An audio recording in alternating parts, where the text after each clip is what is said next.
What up, everybody? Welcome to another episode of My City, My Playground.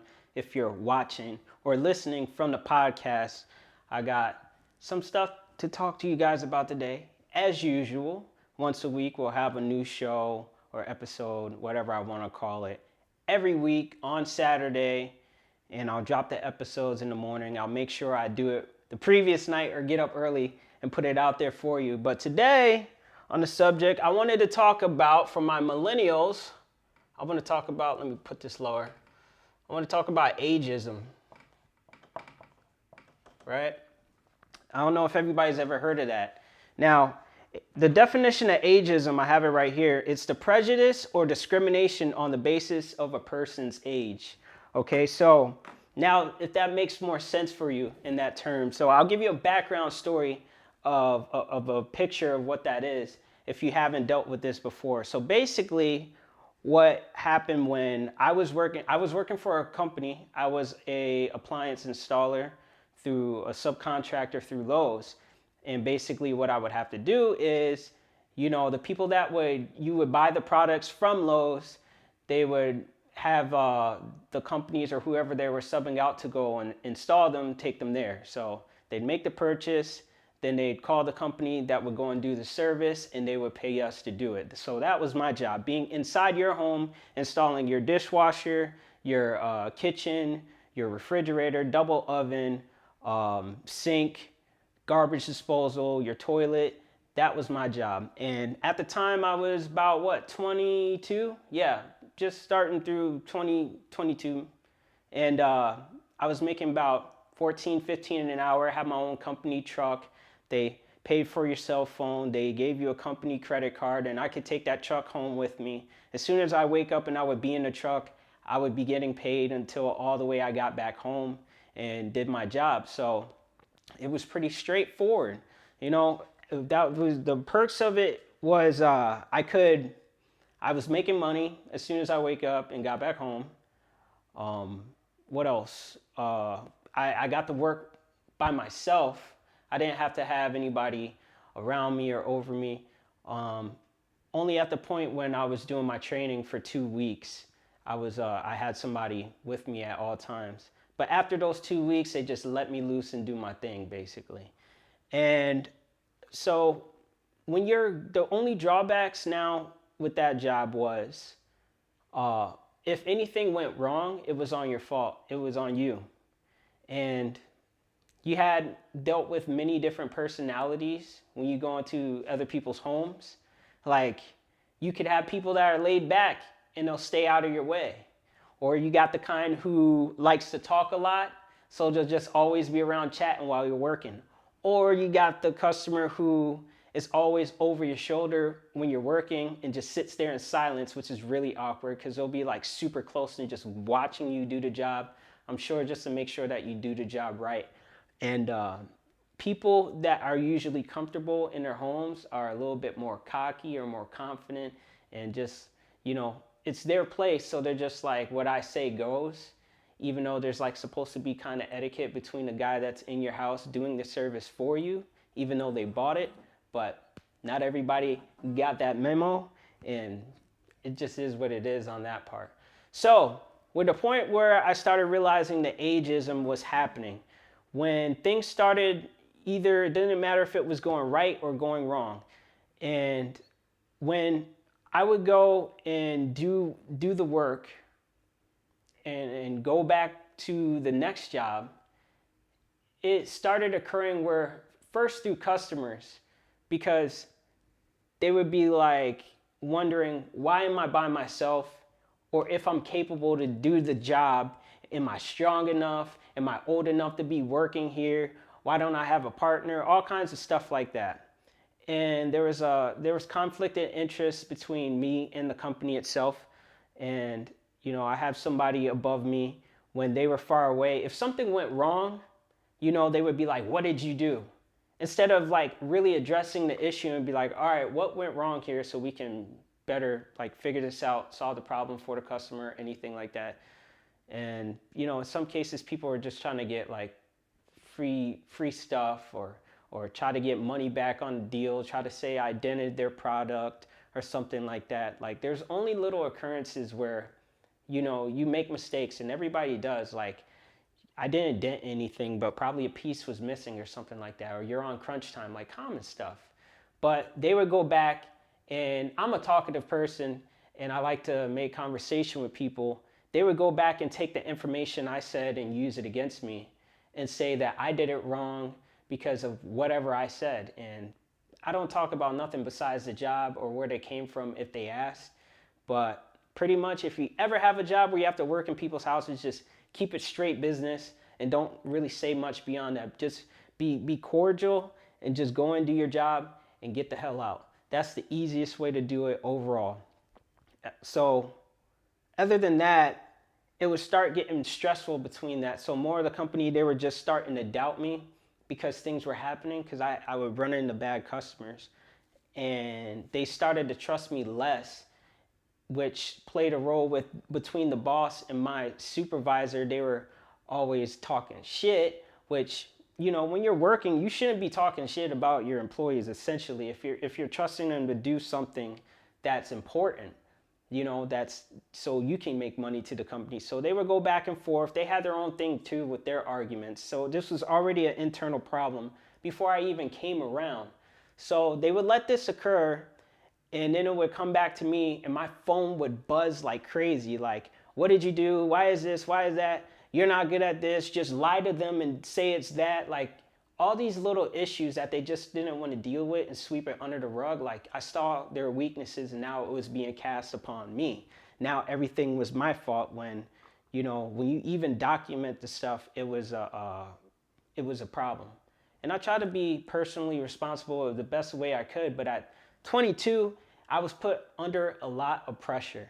And one day I was just really, really, really frustrated, and I ended up walking into this guy's house to put his dishwasher in. I tried to put my poker face on, be all customer service friendly. I know you guys been there when you're working on a holiday and as a cashier and everything's just nuts and you just got to play it cool. I go into his house and he's just like super friendly, super nice guy, and was like, hey, how you doing? Is everything all right?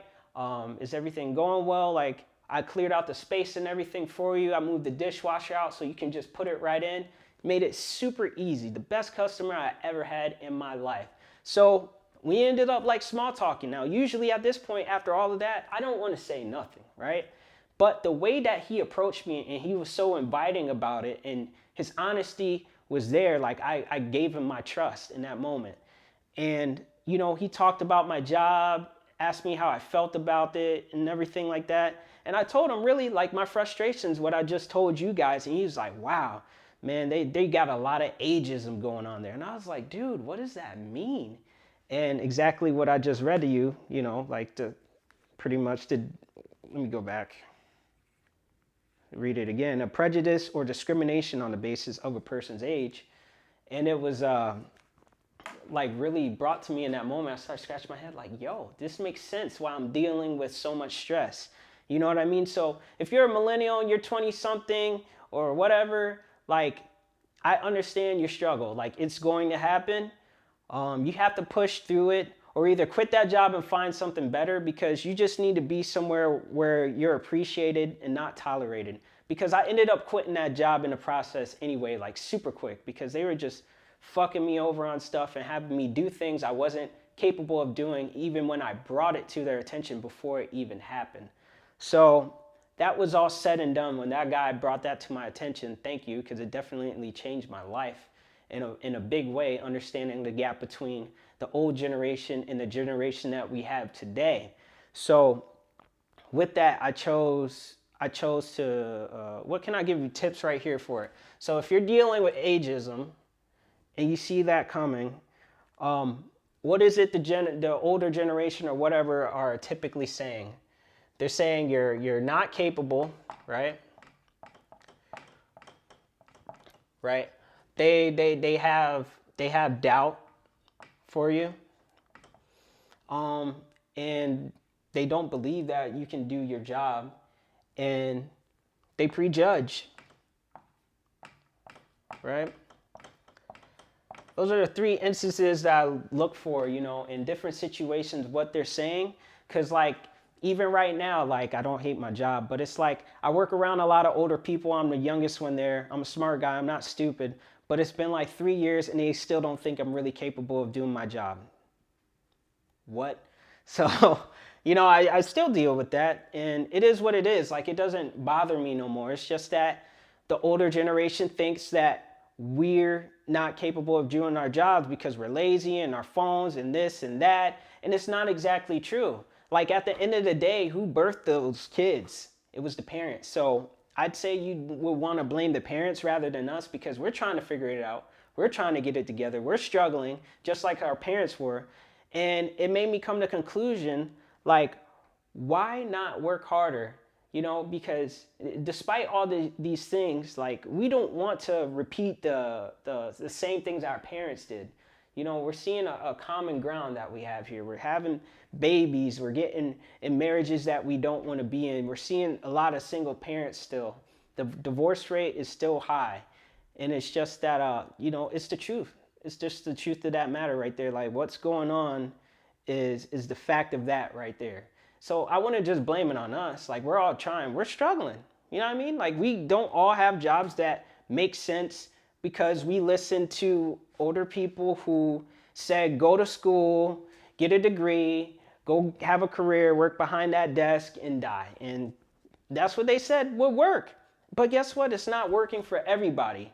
And I don't know how much, but it's definitely a lot, because I went, and there's a lot of other people who went who have $40, $80, $100,000 in debt and still dealing with this stuff that even when they got the degree, they're still dealing with these things because of ageism. The way they look, their age, and all that stuff. Like, it makes no sense. But if there's anything that I can encourage you to do, is literally do the exact opposite. You know what I'm saying?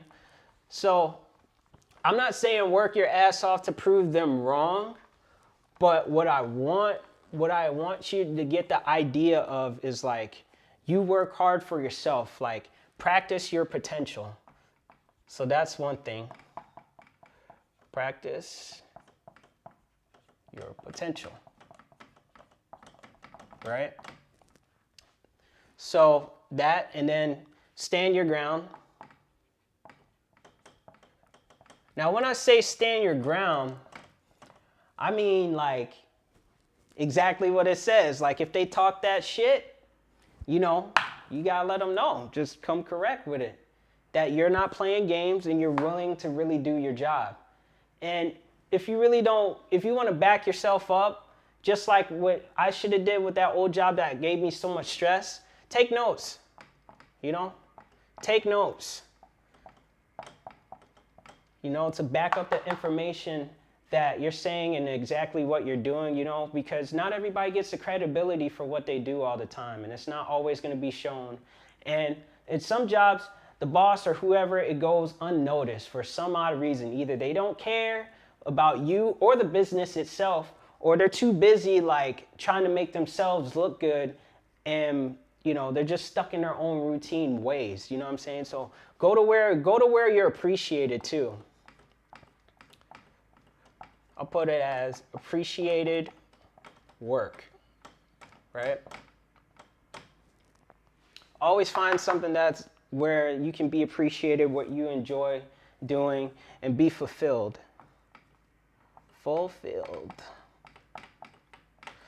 Fulfillment is the key thing here out of everything here that is really important overall of everything, the success, happiness, and all that. That feeling when you're fulfilled and you're doing what you want to pursue in life and it makes you happy and you're ready to get up every single day, that's the thing that's going to drive you to be able to do whatever.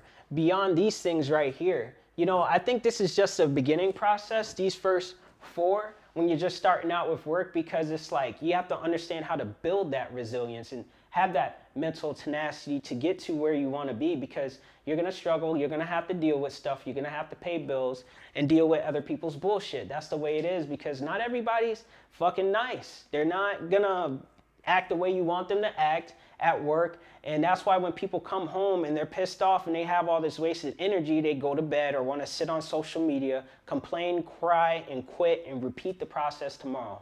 See, the day that you keep on doing that is a day closer you're keeping yourself at your day job compared to what you do, what you want to do. You're keeping yourself farther away from your dreams. So do you want to work towards your dreams and goals and be where you want to be? Or are you going to keep working backwards and let this cycle continue of the life that everybody else already have? And they don't have any of this. They don't even care.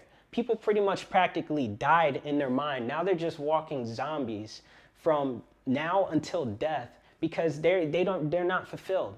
They don't want to do what they really want to do. They're not living a purposeful life. They don't even care no more. They don't know. You know, so it's just like, don't give up. Don't let those kind of people drag you down, because guess what? They're going to die anyway.